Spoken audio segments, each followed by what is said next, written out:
tis what it tis, my dear. We gonna figure this out.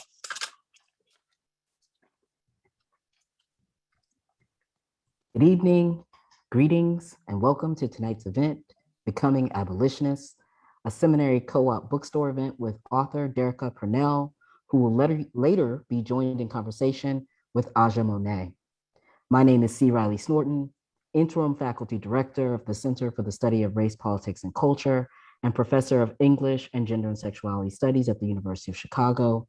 And it's my privilege to introduce our incredible speakers. This event is presented in partnership with the Center for the Study of Race, Politics, and Culture, the Posen Family Center for Human Rights, the Mass Incarceration Working Group, and the Social Justice Initiative at the University of Illinois, Chicago. And before introducing our speakers this evening, I'd like to invite Bettina Johnson from the Social Justice Initiative at the University of Illinois, Chicago to make some remarks. Hi, Bettina. Thank you, Riley. We at the Social Justice Initiative at the University of Illinois at Chicago are proud to be co-sponsoring this event, specifically because over the summer, Derecka was a featured speaker for our Social Justice Portal Project Popular Education Institute series, Maroon University. It was apparent that her book, Becoming Abolitionists, would be a must-read for folks at different levels and different entry points grappling with abolition, inclusive of anyone coming to the topic after the uprisings last summer and for those who have been working towards PIC abolition for decades before. We are especially proud to be here to support Derecka as one of our inaugural Margaret Burroughs Fellows of the Social Justice Portal Project. The Portal Project, which launched this past spring, is a movement-centered collaborative think tank mobilizing scholars, activists, and artists to share, debate, and map visions for transformative change.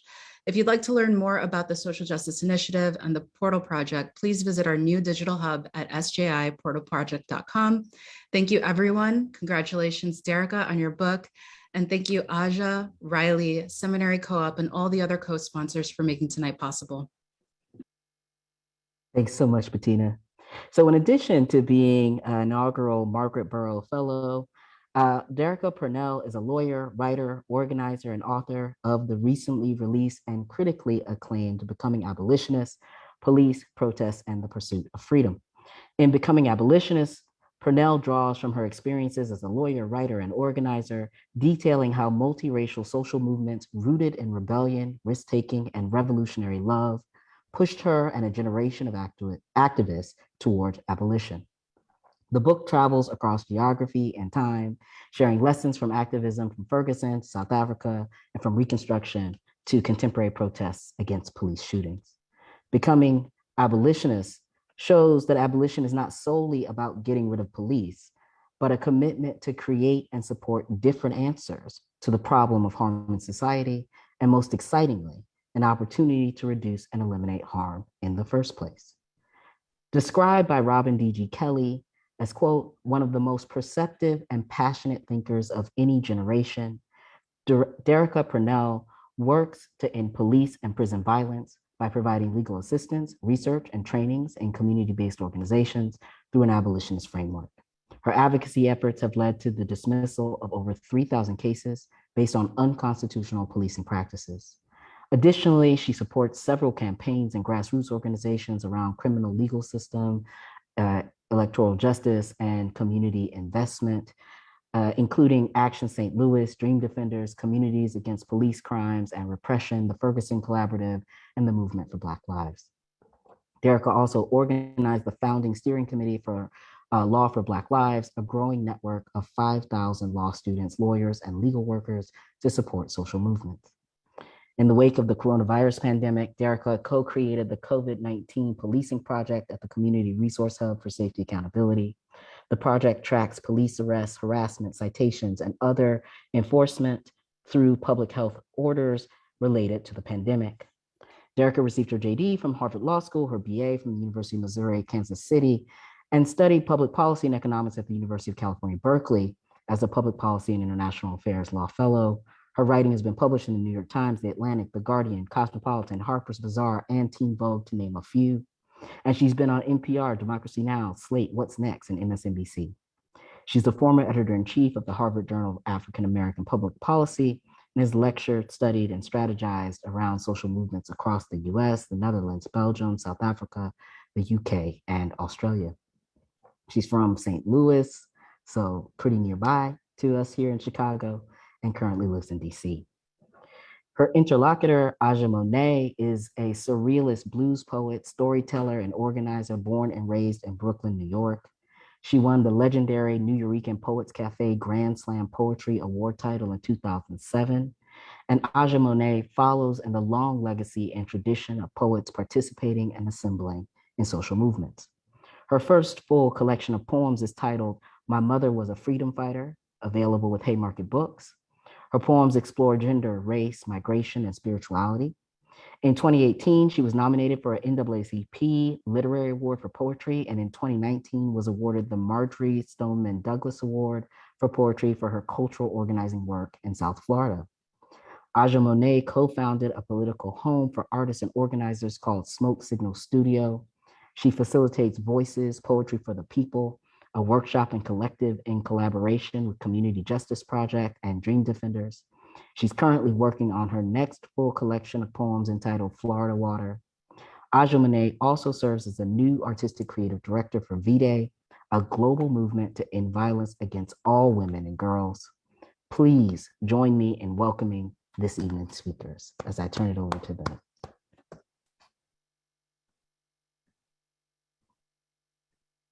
Make sure I'm off mute. Thank you so much for having us. Derecka, let me see if I can see you, because I can't currently see you. Are you there, Derecka? Can you hear me? I am here. Can you see me? Okay, now I can. Okay, good. Awesome. Okay, so welcome everyone who's tuning in and listening to us. I am so excited to be here to have the honor of speaking with my dear friend and comrade, Derecka Purnell, about this incredible book, Becoming Abolitionists, okay? I think that this is, it's clear that this is a labor of love. As someone who is the honor of calling you a friend, I have been able to, I've been privy to kind of the process, the writing process that goes into writing this book. And I know that, I was thinking about ways that I could probably ask some questions that might not be typical of other folks who you'd be in discussion with, that are very maybe heavy on the politics of what you're saying.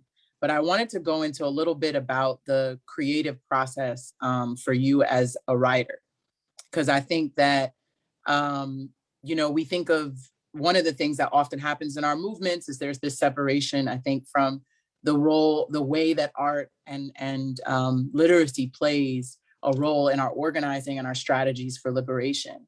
And so as someone who had to spend and devote time as a mother, as a partner, as an organizer, to writing, to creating the space to write this book, I wanted you to go into a little bit about what was that process like for you, and how do you see now, as someone who's written a full book, it's a really huge accomplishment. How do you see, did the process of writing transform in any way the role that you see of literacy in our movements and organizing around what you were writing in this time? Wow. Well, first of all, thank you so much. Before we were friends, I was a fan. So the idea that I get to sit here and be in conversation with you is just like, I can't even handle it. Honestly, I'm really excited. I tweeted this, I guess, a few months ago, like Aja is my favorite person to argue with, because if there's something popping off in the world and I'm like, hey, this is happening, you like, I see it like this. And then we would go back and forth, and then we'd be like, you know what? I see what you're saying. And then we get off the phone and I feel good. That's like a very beautiful thing, a very special thing. There is the cliche, iron sharpens iron, but we do so much more than sharpen each other. And I'm grateful for our friendship. Thank you to the Portal Project family, SJI. Shout out to Barbara Ransby. Shout out to University of Illinois, Chicago. Shout out to Chicago as a city. I know. Thank you so much for hosting me, Seminary Co-op. Thank you for the introduction. Wow, where do I even start? Okay, the writing process. Writing this book was very, very hard. It was very hard. One, because there was a pandemic and I didn't plan to write this book when I wrote this book. It wasn't as if I had some like grand strategy on how to write a book. I really didn't know a lot of what I was doing. What I did know is that I had hoped of going into a PhD program to learn more before I could write a book. And that's when I was talking to Robin, I was talking to Kianga. I had a conversation in 2017 with Ruth Wilson Gilmore and Beth Ritchie. And I said, hey, I have all these ideas about abolition, but I want to know more about violence. I have all these questions. And Robin and Kianga were two people who said, you don't need to go study for 10 years to write about our liberation movement right now.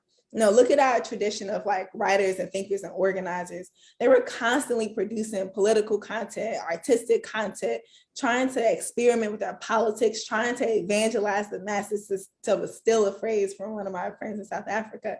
They were trying to figure out, how do we make sure that our ideas are reaching people who can join our fight? And how can we learn from those people who we're inviting in as well?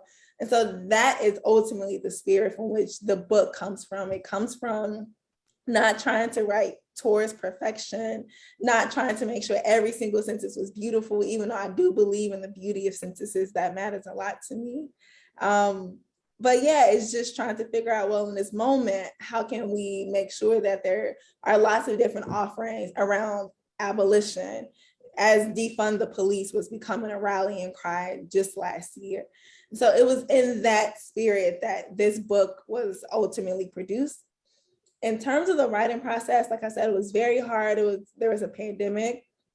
In addition, my mom got really sick. My mom was diagnosed with 2 different forms of cancers at 2 different points last year, and we couldn't fly back and forth to St. Louis. So we had to drive back and forth to St. Louis to support her with her treatments. And then I had this really, really exciting idea that I get to announce very soon about a project that I want to work on. And so I left my position and I was like, I'm going to do this project. And then I had a conversation with Alessandra at Astra House. And then we used a bit of that time to figure out, okay, how can I start writing sentences?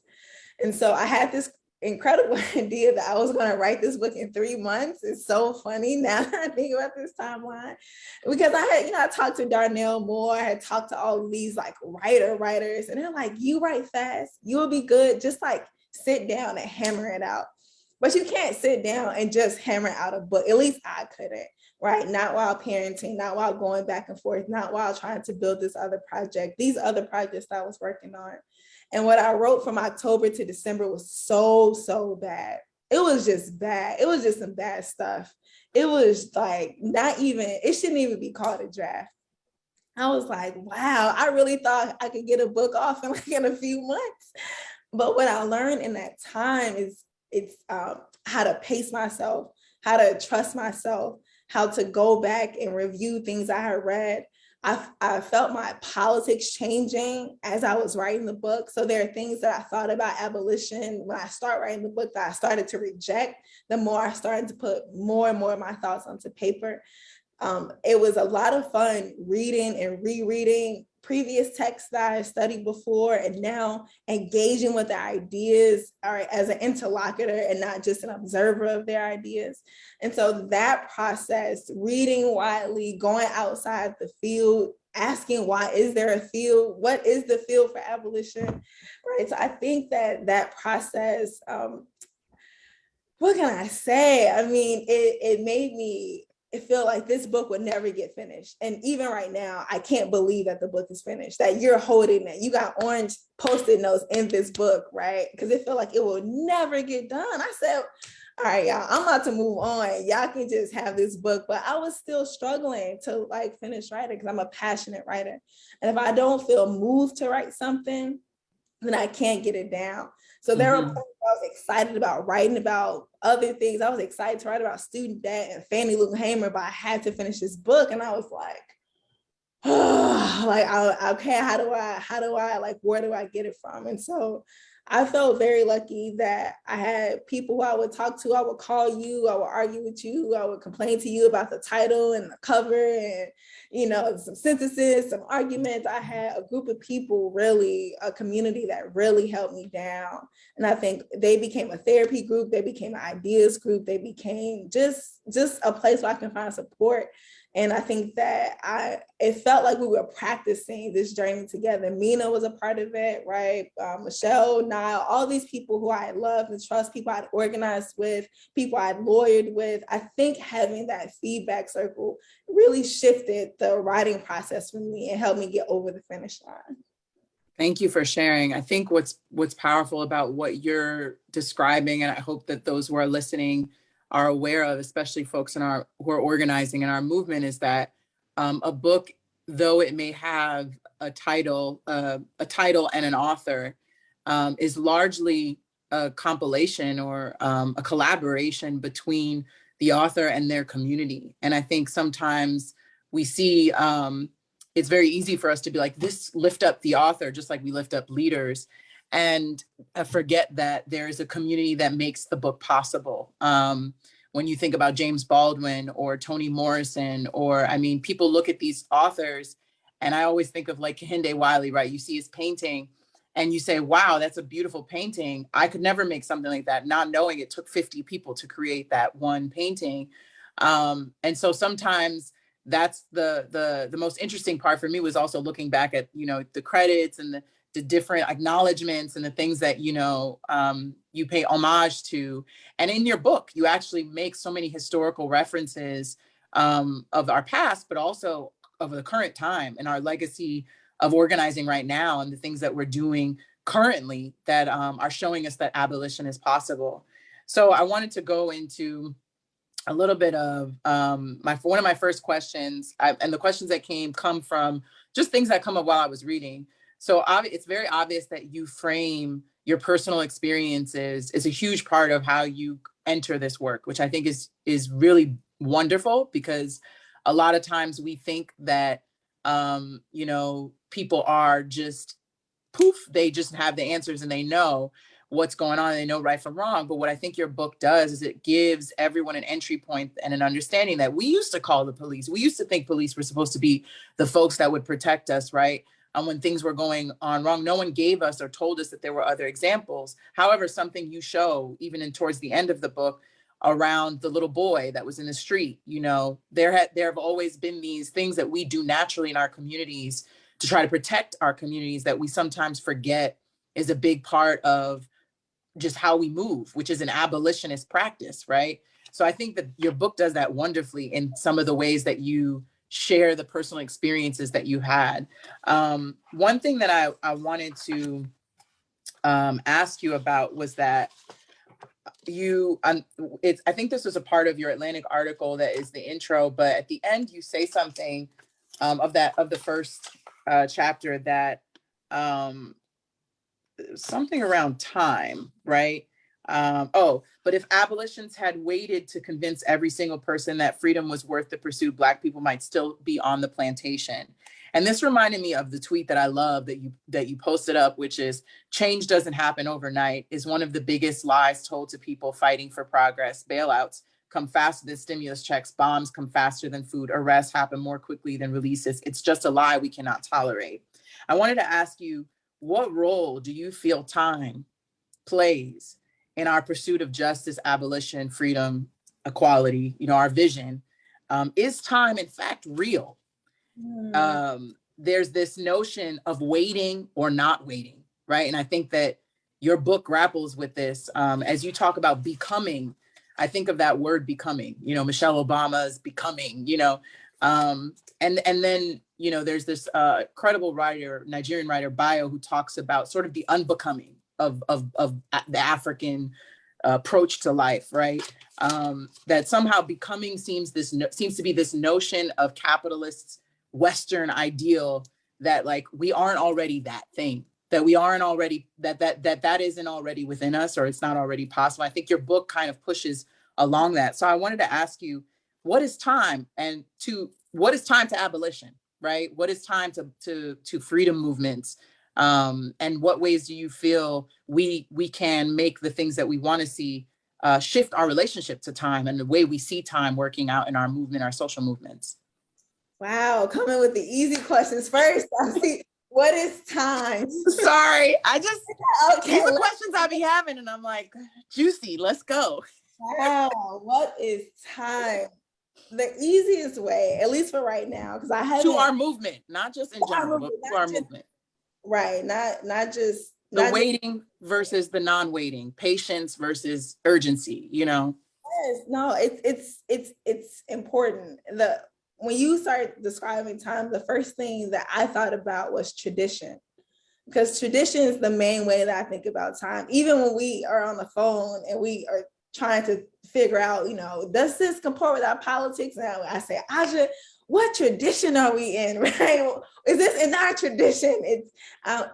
It's my expression, or it's me trying to figure out in the legacy of people who I know who are fighting for freedom. I know that there's some people who are fighting for inclusion into this American project. There are people who are fighting to destroy it. There are people who are fighting for inclusion because they think that Black people have built this country and we deserve the fruits of its capitalistic and its militaristic pursuits. They won't say it like that, but that it's look at all of this wealth, look at all of these accomplishments. We deserve entry. And then there are people who I take to be in other traditions who have a long history of trying to destroy America. And by destroy America, what they're trying to do is unbecome it, right? Because what America essentially became, how it became America, came through so much pillage and destruction and colonization and genocide and slavery, right? And so there are people who are in traditions who are trying to dismantle those processes. And it didn't happen overnight. But lots of things did happen, right? Like there were rebellions, there were insurrections, there were people who were running away. There were people who were using the Constitution and the Declaration of Independence to make claims for freedom, right? Against the people who were oppressing them. And so when I ask to you or to people I'm organizing with, is this in our tradition? I'm trying to get a sense of how did they use time to make claims towards liberation, right? Like, what did it take for them to build a movement over time? What did it take for them to study? So I think that time is a real thing, especially for people around abolition, especially for people who are curious about abolition, because one of the first questions, or one of the questions I get most consistently is when? When is this going to happen? Is abolition going to happen in my lifetime? Is it going to happen tomorrow? Are cops going to disappear overnight? Or is we're talking about a project that's so far out that it's actually unrealistic to think of it as having a time metric sandwiched, between it. And so what I try to think is like, I love actually how Miriam Kaba talks about her life. She said, I'm but a speck. Like I'm just a speck in this broader conception of time. And while I'm just a speck in this fight, this is the work that I'm going to do here. And that tradition I really like a lot, because no, I don't think we're going to see the total abolition of the carceral state like in my lifetime, probably not in my baby's lifetime either. But as I said towards the end of the book, if we don't start fighting, right? If we don't start fighting right now to make that possible, then we're going to potentially delay the liberation of the people ahead of us. And that I feel completely tethered to. I think that time is real. And so it's making, and people understand this in other contexts. Like I know people who are saving money, have baby bonds. They start, before they even think about having kids, they saving money because they want to be in a situation for a future that they cannot see. What's the line from Jay-Z and Beyonce? What song is that? Where she's like, my grandchildren. Oh, you're really about to reference that. I have to quote Beyonce because maybe it'll help some people listen. So she has this line, I can't remember the song, when she's like, my great grandchildren already rich. It's a bunch of Black children on your Forbes list, like whatever that line is. So people understand that we have to do stuff now to prepare for the future that like is certain or uncertain. And that's also true about liberation. If we want people to get free, we have to start preparing for that liberation right now. Yeah, I think the future is certain in the now. Like, I think that what you're saying is kind of what I was hoping to get at, which is, I think that the assumption is that it's this far away thing, but we have to realize that, the time is present. It's now. It's always now.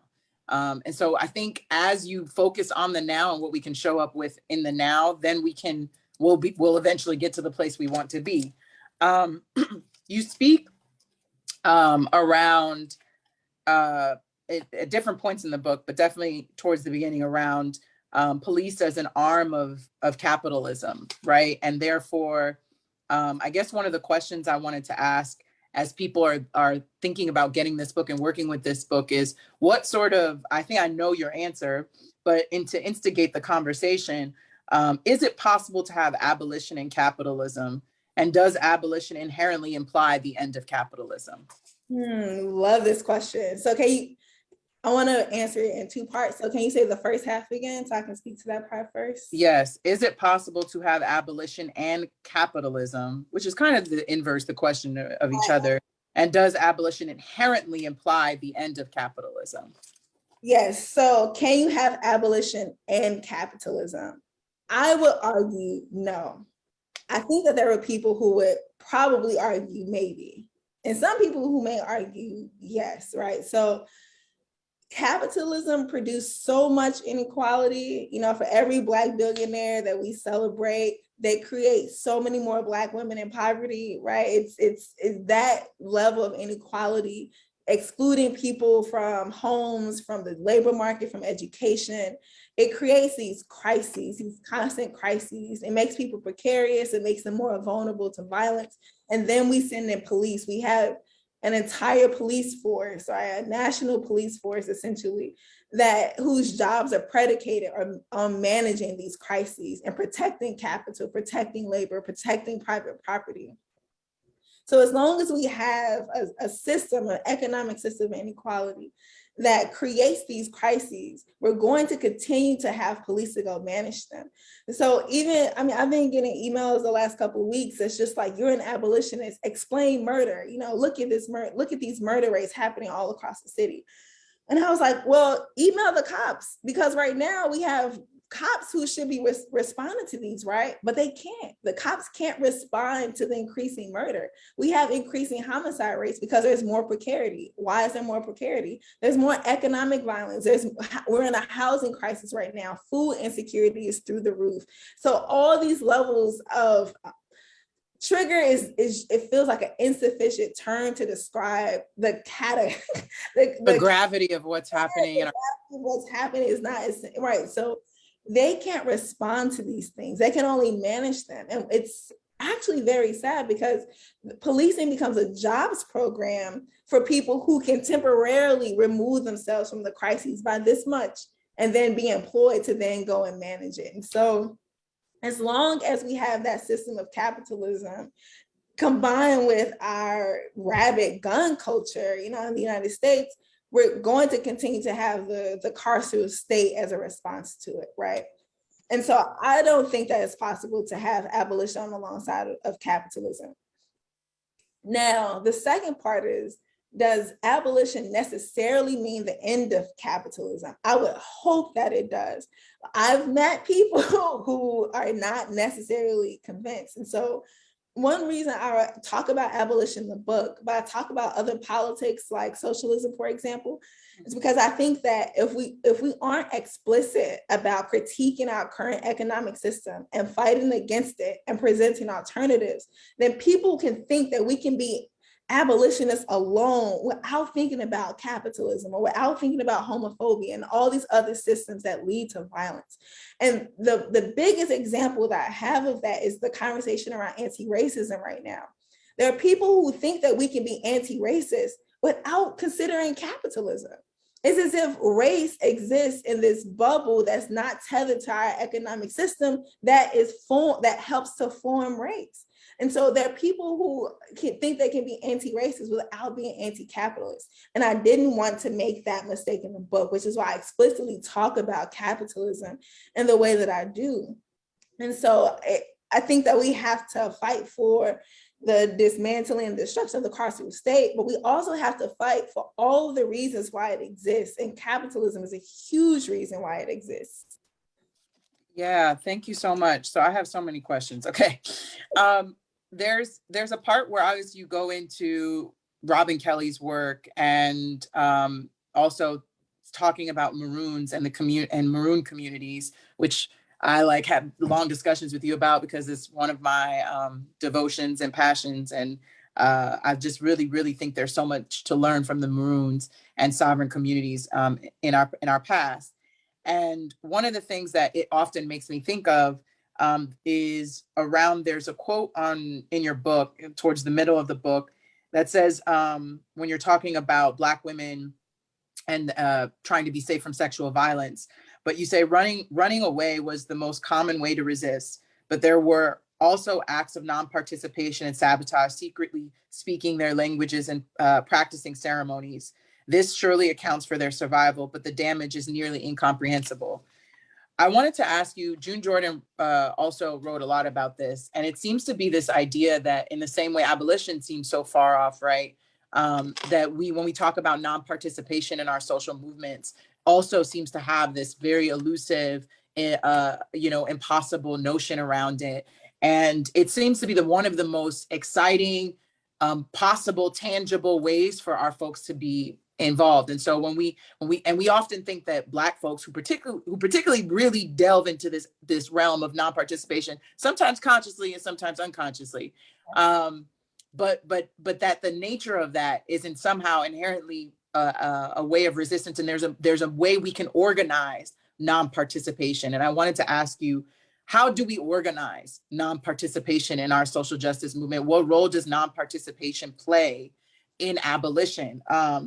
Because I think that not engaging is part of the abolition practice. And I don't know that that's something that we talk enough about in our movements as we try to engage more and more in voting, elections, and, local elections and things like this. Like, what are the ways that, not just in terms of elections, but banking and rent, housing, that within the healthcare system, even within this current moment around this vaccination process, what are the ways that folks can organize around non-participation, and how can we start to have that conversation in the same vein of abolition? I really, really love this question, because when I said earlier, when I started writing the book, there are ideas that I had about abolition that I watched start to change and be shaken up a little bit as the book moved to this process. And one of those was around Maroonage and around insurrection. And so I had known, I guess by the time I was in law school, that we shouldn't romanticize slavery abolitionists, but if you've only been told this much about the history of the anti-slavery movement, it's easy to make abolitionists into the heroes, and then the people who want to protect the Confederacy into the villains. But then the more you study abolitionist history, you're like, oh, wow, abolitionists were one part of this broader freedom movement. There were people who were Maroons who were not necessarily abolitionists. There were people who were insurrectionists who were not Maroons, but who were not also considered abolitionists, right? So there's all this interesting, messy histories and different traditions that we can all draw from, and it doesn't have to be reducible to abolition, and it actually can be inclusive of these other traditions of liberation. And so when I think about your question of non-refusal and non-participation, how can I say this the most, I'm trying to think of a way to say this that's like honest and very, very hard, because in one sense, I experienced the debate around this mostly online, where I'll see people criticizing organizers who are choosing to engage in electoral politics, right? And they're just like, y'all still fighting to be recognized, still fighting to be seen, da da da da, and like the Refusal, Afro pessimists, like that sort of set of people. And then there are people who I meet and I watch them organize and build communities and decide not to be in a relationship to lots of other people who decide to wage electoral fights, for example. And one organization that stands out the most in this, who's like kind of at the intersection of this like refusal, but also like actual incredible organizers, was the Move family. Right. So Move was very, very, very interesting in that they refused electoral politics because they knew that the government was, they're just so corrupt. As long as we have capitalism, they're going to mess up our actual process to practice democracy in this country. Absolutely not. And at the same time, you see them shutting down and calling to question like Jesse Jackson's campaign. Now, why would this Black organization, this mostly Black organization in Philly, who's deciding to like, you know, protest circuses because of their mistreatment of animals and making sure people are eating like the right diets and taking care of each other, why would they still shut down like a campaign for Jesse Jackson's presidential run, right? So they still saw themselves as like criticizing and being a part of this larger freedom movement, but at the same time, making sure that they were practicing their spiritual, their political lives. And I thought that was so like attractive. It was a way that I don't say like they did this dance, but they were able to, their life was a rejection of the electoral politics, and they still decided to organize against it. And they didn't organize against it by saying choose a better candidate. They said, hey, y'all are sort of wasting this time pretending like this person is our great Black hope when he's also going to be captured by he's also going to be captured by all of these corporate interests because they just cannot coexist with democracy. And so I think that do I think MOVE is in the abolitionist tradition? Absolutely. Do I think that there are people who are in the MOVE tradition today who are not abolitionists? Probably, I would say probably so. I think that they have been the most exciting example of people who have been intentional of building and forging those communities. And I know that there are some who exist today, but it feels very different usually what I see happening online. Yeah, that's really good. I definitely hope that there's more discussions around this specific subject. And I think your book is a good entry point for people to start thinking about what has happened prior. Something else that you brought up that really speaks to the way that the book sort of closes, and then I guess I'll leave room for other people to ask questions, even though I want to keep asking more, is, you know, you talked about around right after the part around, you talk about Belinda Hall and how you started to think about love in abolition, and never before had, you know, you say never before had I read about love and abolition that way. For me, slavery abolition sought to end an evil institution and death penalty. Abolition sought to end an immoral government practice. But in Belinda, I felt responsible for organizing and molding abolitionist futures with other people, which was much broader than the elimination of any one particular system practice. It was a politic, a paradigm to organize, navigate, and recreate the world. Love offered me more agency than resistance or trauma could, and my growing desire to learn and take risks with others became a source of inspiration for my freedom, for our freedom. I really loved this part. You know, I'm a sucker for love, and I think most abolitionists are, I would hope. And one of the things that it resonated with was also this other part of the book where you go into Audre Lorde, and how she used poetry as an organizing tool, particularly in response to sexual violence and harm from Black men and between Black men and Black women. And so I wanted to ask you, you know, what are some of the connective tissues that you see around because I do think organizing is about relationships, around the healing that needs to take place within our love traditions.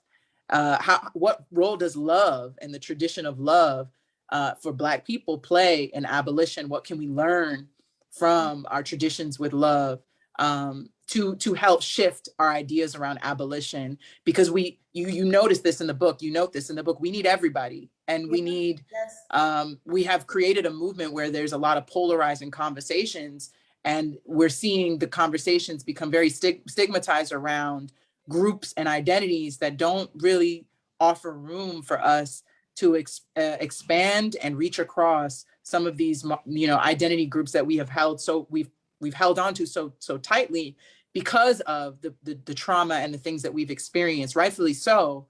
But what role does love play in abolition right now in terms of helping us to bridge across these polarizing conversations and groups that we have? Yeah, this is such an important question, and one I'm honestly still trying to figure out. You know, when I learned about what Audre Lorde was doing, I was just like, it feels very, very, very different from how we talk about Black men, just as one example today. You know, it's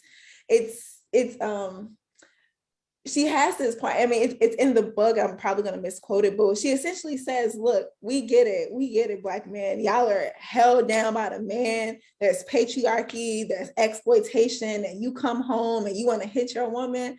And I would much rather figure out how to love you and work with you than like shoot you. Because we can get violent, right? She makes that move in a way. I mean, this is this beautiful, radical lesbian poet who's just like, you can't do this. We can figure out how to struggle together. And they work with progressive Black men and men who are trying to figure out how to unlearn violence and identify their patriarchal habits and ways. So I also see that in Combahee River Collective. They say, no, we find ourselves in solidarity with progressive Black men who are willing to like tear down patriarchy and all this stuff, which is very, very different than like Black men are trash, right? Which is just like, it's very, very different than Black men are F-boys.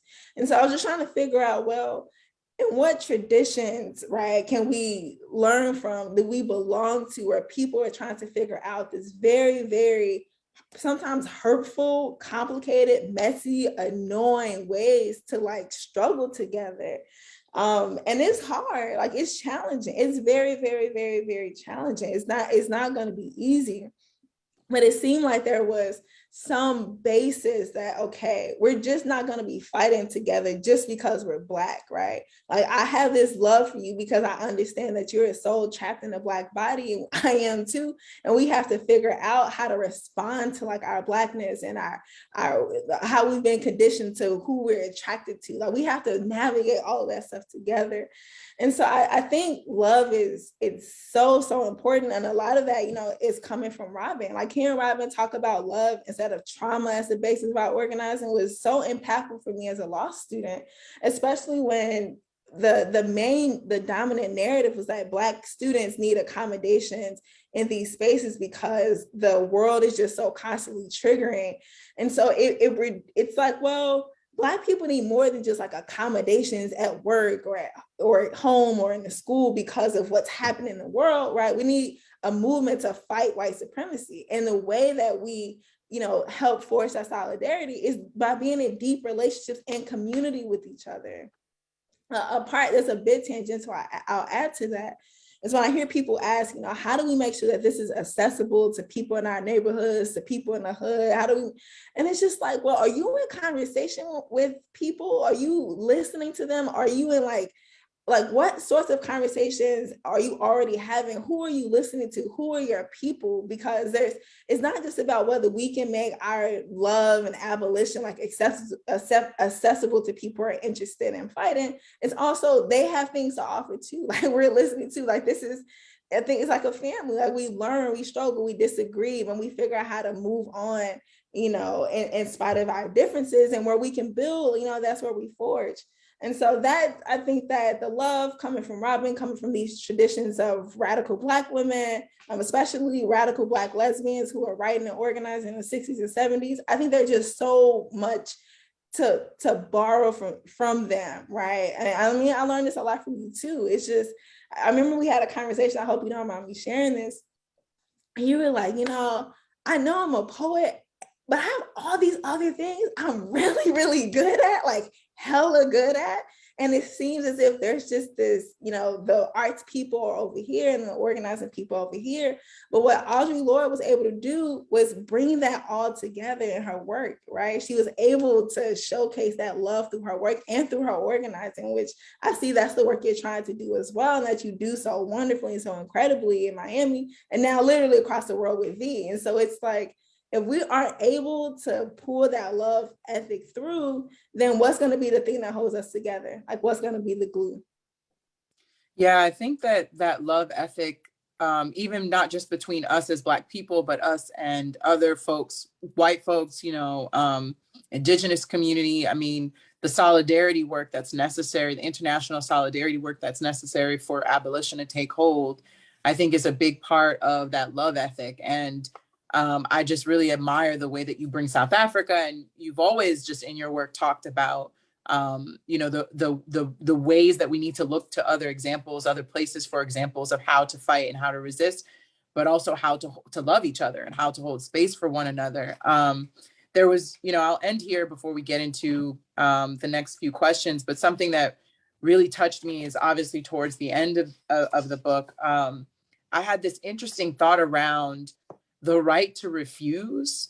You say something about Deborah Danner's essay, and you say Deborah Danner's essay is so powerful and revelatory about the US. She indicts the society that refuses to meet the unique needs of everyone, including people with mental illness who deserve housing, employment, relationships they desire, and the right to refuse confinement in prisons, hospitals, and elderly facilities. And this is something that I thought just like popped a new idea into my head, or just like, not even just a new idea, but made it possible, which is what I love that's so exciting about this book, is why abolition also starts in the mind, and there's this notion of, there's a spiritual undercurrent. There are the politics and the rhetoric and the intellectual ideas that we talk about, but there's also the things in us that's like, this feels wrong. This feels not like the way to do things. And I think we don't listen to that enough as a way to inform our politics, as a way to inform what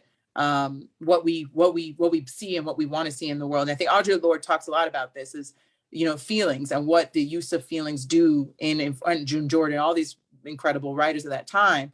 And something that came up was, what alternatives are we creating that we give people who are under scrutiny or punishment for how to have some sort of agency in their punishment, even still, like in the retribution, or in the restoration, or the resolution, which is what's so powerful about restorative justice, is that giving people responsibility and saying, okay, then, the right to refuse a confinement to a prison, just that sentence alone, the way you said that, the right to refuse, a hospital or elderly facility, like that, those are things that we punish people for. I've seen my cousin go through a mental health battle and want to refuse being brought into the hospital. And rather than have real care around that refusal, there's force. And force is usually the way that we respond to resistance to our ways of doing things. That if you don't do it our way, then the only way to respond is force. And in some ways, I think in my mind, I've been indoctrinated to believe, well, that's supposed to be right? Like, if you're the problem and you're the issue, and you don't want to, resolve the problem the way I think you should resolve the problem, then we're gonna have to force you to deal with it the way that we want to. And I think a big question that you bring up in this book, for me, was like, I don't know if you intended that, but like the idea of force, what is the dance that we play with each other and how we relate to each other? When do we flow with people and understand how to serve people and be of service? And when do we,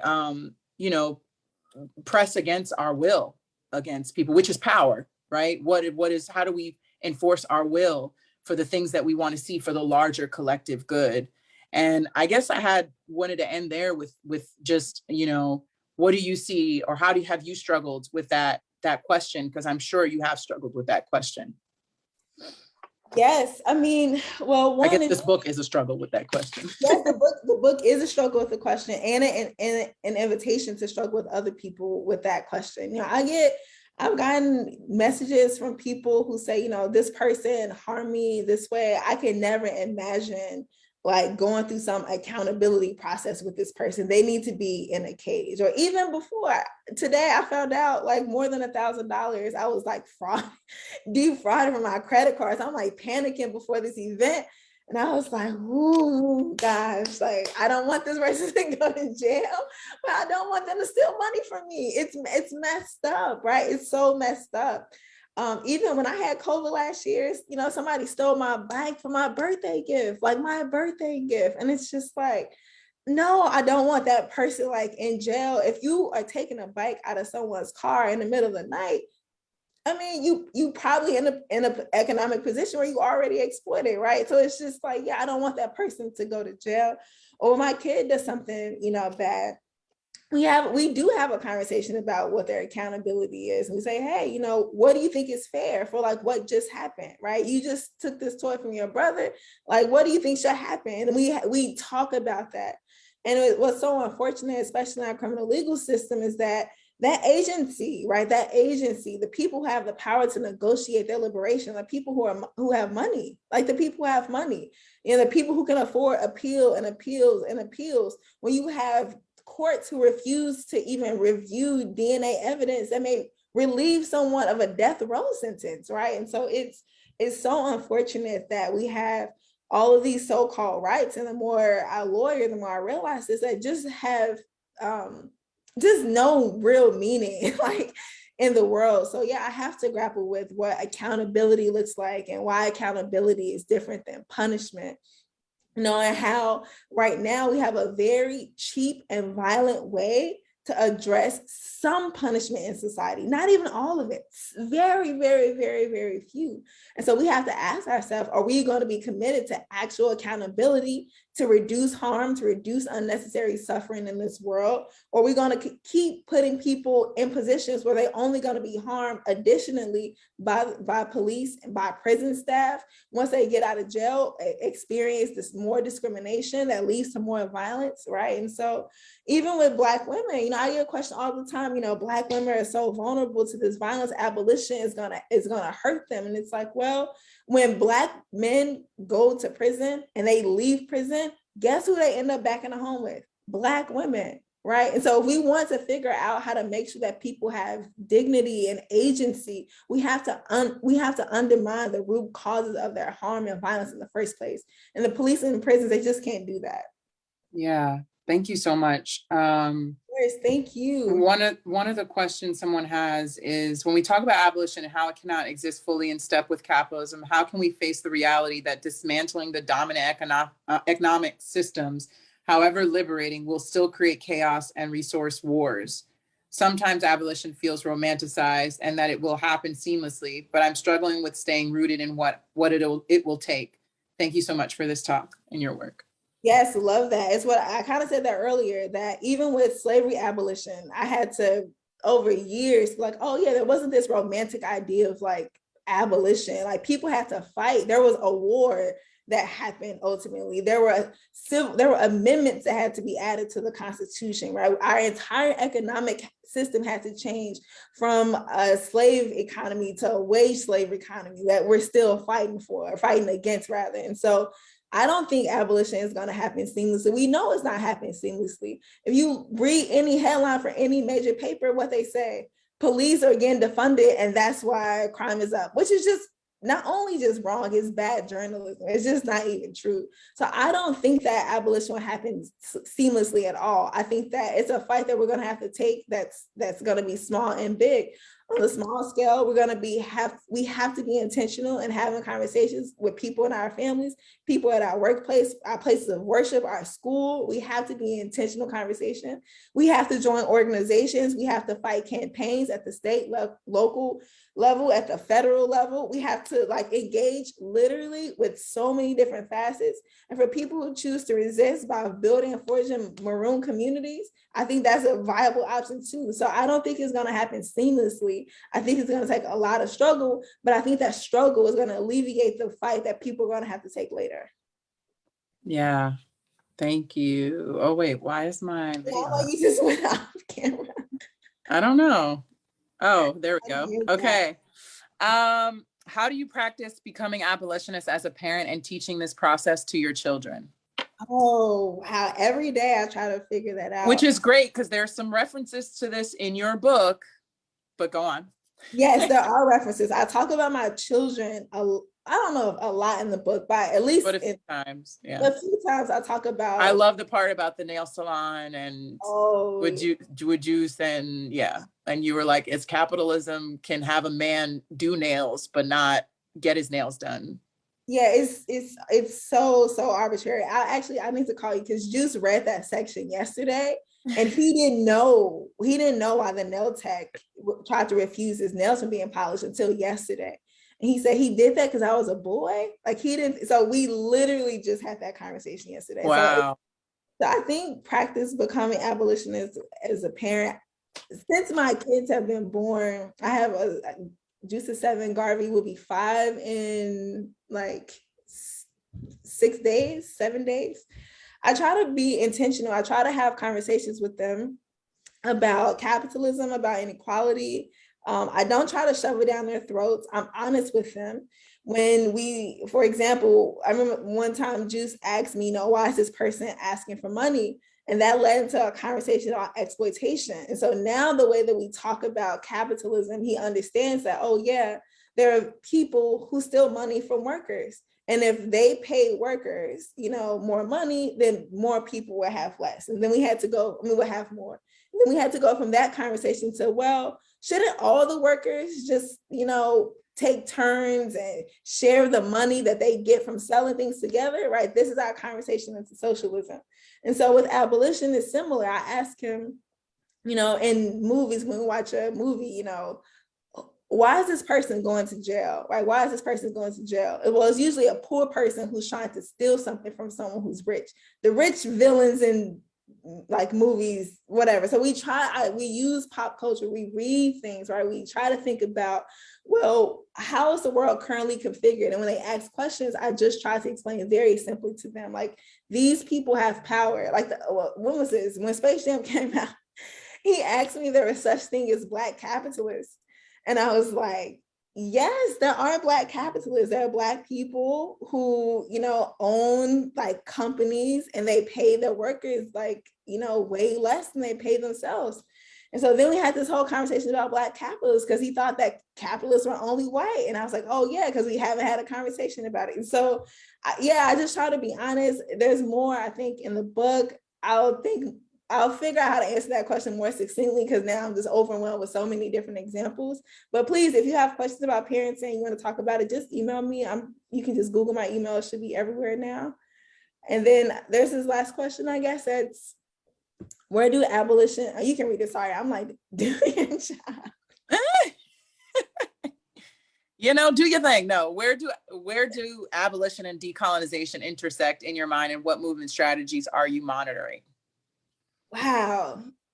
Chapter 3 and chapter 4. Yeah, I'm like, yeah, you gotta read chapter 3 and chapter 4, because chapter 4 especially is where I started learning about decolonization and abolition in a particular way at the same time. And I was concerned that these movements did not intersect. And so I actually have a whole section on decolonization and abolition. And essentially is that I don't know if we need everyone to identify like as an abolitionist. I think it's more exciting to have lots of people who are committed to revolutionary paradigms, period. And that can include decolonization, that can include abolition. I think that if we look at policing in other countries, for example, there may not be a movement to like abolish the police in South Africa, but there are decolonization movements, right? And we know that police are in South Africa primarily because of colonization and apartheid. And so we can get to abolitionist aims through fighting for decolonization, right? Removing and uprooting colonial legacies that lead to so much violence and exploitation today. So I think there is a lot of intersection, and I talk about the movement strategies between those two in chapter 3 and chapter 4. Yes. Okay. That's a great way to end. She said, yeah. Go to get the book and check out chapter 3 and chapter 4. Okay. Yes, we want everybody to please get the book. I had a question for you, and but I guess maybe I'll leave this and you can kind of tweet it or energetically close out with some final words. But I wonder, what is it? It's been an incredible, transformative, sad, stifling, just a lot has happened in the last year. But I think a lot of people think of this moment where now we have abolition on the tongues and mouths of everyone, as well as defund the police. And, someone like Obama who says they need to change their slogan. I don't think it's inclusive enough, but we see that it's conjuring in the popular conversation new ideas and new imagination of what's possible for the average American, citizen or, person. So I think that what's exciting is that a book like this can come out, and that there's support and attraction, and it's an idea, and it's a conversation that's on the tongues and in the hearts and minds of people everywhere. And so I hope that the success and the support for this book is a reflection of that energy and that vibrant, I think, need that people have struggle with one another for this other world that awaits us. And I'm wondering, what does that feel like, to be putting out a book about abolition in this time and know that it is way more received now than it probably would have been when, Angela Davis first was bringing up abolition, or that we stand on the shoulder, going back to tradition, we stand on the shoulders of those who have struggled with this conversation and with this fight for a very, very, very long time. So we do not take that lightly. And as we start to close out and give homage to this incredible book, I want to thank the Social Justice Initiative for hosting and facilitating this, Barbara Ransby, and the incredible revolutionary work she has done at UIC. At the end of the book, Derecka Purnell talks about the different visions that she has and dreams of the future, the abolitionist future that it awaits us. And one of the things I love is this notion of, we would laugh about the days of the big pharmaceutical companies that drove up the cost of medicines that were in demand. And we'd mourn the people we lost because they could not afford the insulin that the clinics now kept for distribution on the shelves. Especially now, that statement feels so strong and so stirring in a time where we're thinking about how there's medical warfare, right? And the ways in which the pandemic that is poverty is very much tied to the pandemic that is COVID, and I think that I look forward to the day that we look back and laugh at the ridiculousness, the absurdity, right, of this time. I look forward to the day that we laugh war out the room, as Maya Angelou said, right?